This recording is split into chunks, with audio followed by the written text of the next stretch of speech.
Tony Hinchcliffe, bring your white ass over here, boy, you in trouble.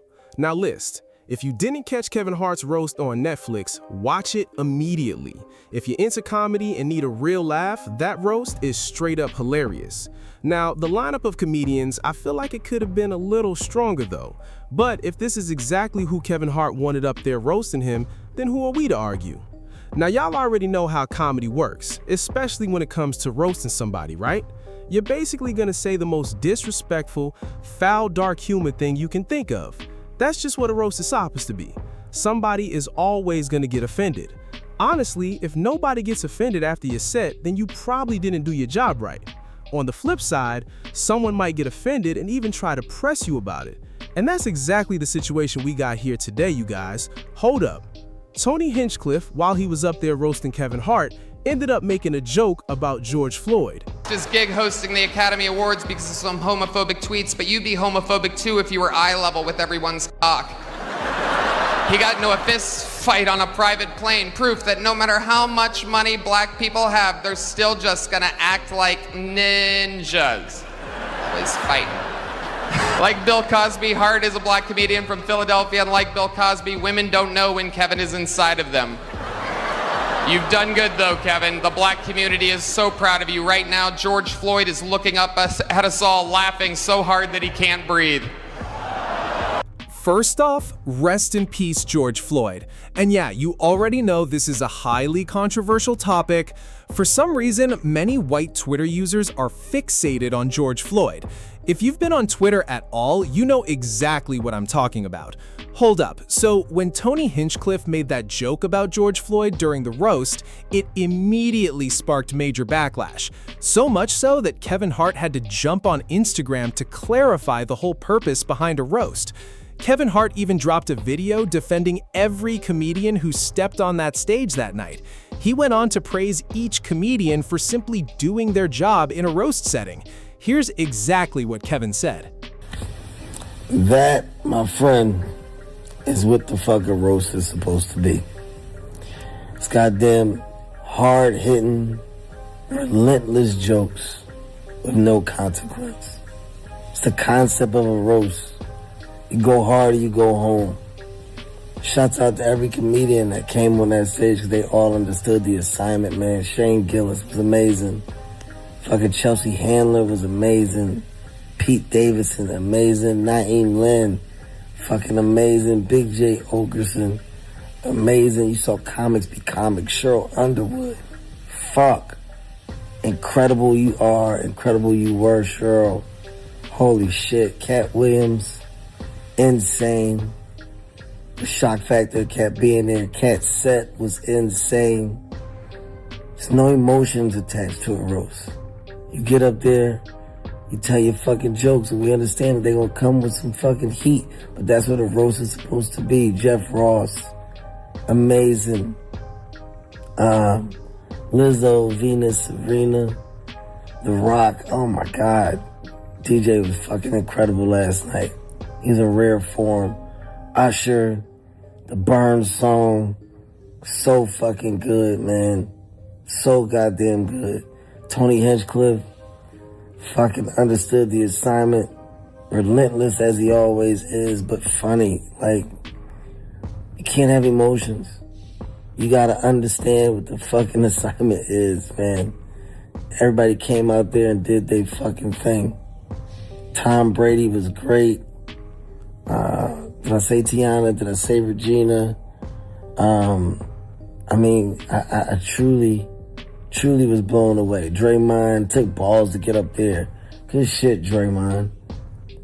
Literally, everybody that touched that fucking stage understood the assignment. The Roots were great. Meek Mill at the end coming out was great.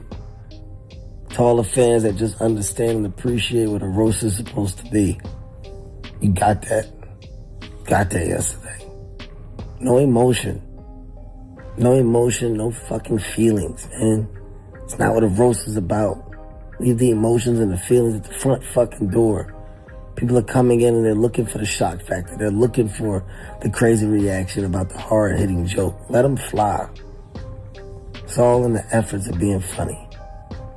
It's that simple. Roast of Kevin Hart is on Netflix. If you ain't seen it, go see it. By the way, I killed them bitches at the end. I'm still drunk. But it was worth it. Philadelphia, stand up, man. Stand the fuck up. I love y'all. I think I said everybody. I think I did. Naeem, Big J, Chelsea, Regina, Shane Gillis, Jeff Ross, Tony Hinchcliffe, Pete Davidson, Cheryl Underwood, Regina Hall, Tiana Taylor, Venus Serena, The Rock, Usher, Tom Brady. Yeah, Cat Williams. Now look, unfortunately for Tony, that George Floyd joke didn't sit right with everybody, especially one of his family members, Steven Jackson. Y'all already know Steven Jackson has been on full go mode anytime somebody disrespectfully mentions George Floyd. He's already gone at people like Kanye West and NORE over interviews and comments, so yeah, he wasn't about to let Tony slide either. He even posted a DM he sent straight to Tony saying, "Yo, please tell me someone in your family was murdered violently so I can publicly joke about it too. I'm listening, weirdo." Now obviously, Tony probably isn't even responding to stuff like that. A dude like him is getting flooded with messages every day, so that reaction probably just becomes noise at some point. But I do respect Steven Jackson for standing firm no matter who the target is. Even though I enjoyed the roast overall, that George Floyd joke felt unnecessary and forced. It didn't really add anything to the set. It felt like one of those moments where the line is pushed just for shock value, not for actual humor. And honestly, sometimes it does feel like certain comedians lean into controversial racial humor just to provoke reactions or please a specific crowd. But at the same time, if you actually watch the full roast of Kevin Hart, nobody was... Now look, unfortunately for Tony, that George Floyd joke didn't sit right with everybody, especially one of his family members, Steven Jackson. Y'all already know Steven Jackson has been on full go mode anytime somebody disrespectfully mentions George Floyd. He's already gone at people like Kanye West and NORE over interviews and comments, so yeah, he wasn't about to let Tony slide either. He even posted a DM he sent straight to Tony saying, "Yo, please tell me someone in your family was murdered violently so I can publicly joke about it too. I'm listening, weirdo." Now obviously, Tony probably isn't even responding to stuff like that. A dude like him is getting flooded with messages every day, so that reaction probably just becomes noise at some point. But I do respect Steven Jackson for standing firm no matter who the target is. Even though I enjoyed the roast overall, that George Floyd joke felt unnecessary and forced. It didn't really add anything to the set. It felt like one of those moments where the line is pushed just for shock value, not for actual humor. And honestly, sometimes it does feel like certain comedians lean into controversial racial humor just to provoke reactions or please a specific crowd. But at the same time, if you actually watch the full roast of Kevin Hart, nobody was safe in there. They went at Trump, Snoop Dogg, Diddy, 50 Cent, and pretty much everybody else in between. Even Charlie Kirk got mentioned in the mix too.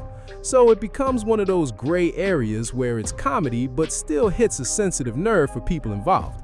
And now the question is whether Kevin Hart even feels the need to step in and address Steven Jackson directly or just let it ride. Because comedians handle that differently. Some apologize, some don't even acknowledge it. Take Mike Epps, for example, an OG in the game. He's had to walk back certain jokes before. He even made a joke about a homeless family in the code that caused backlash and later had to clarify it wasn't a real story at all. Hey, look, I'm exhausted. I'm tired of apologizing. I'm a comedian. I crack jokes. Everything I say is not to be analyzed and put on blogs like I'm a bad person. I crack jokes. It's funny. It wasn't even a real story. It was a joke. I didn't want to be too serious, so I made it a joke. No, I didn't leave a homeless family out on the street. Did I meet a homeless family and help them? Yeah, hell yeah, I helped them. Did I crack a joke and make a joke out of it at the end? Yeah, I made it funny. Damn, I'm a comedian, comic, C-O-M-I,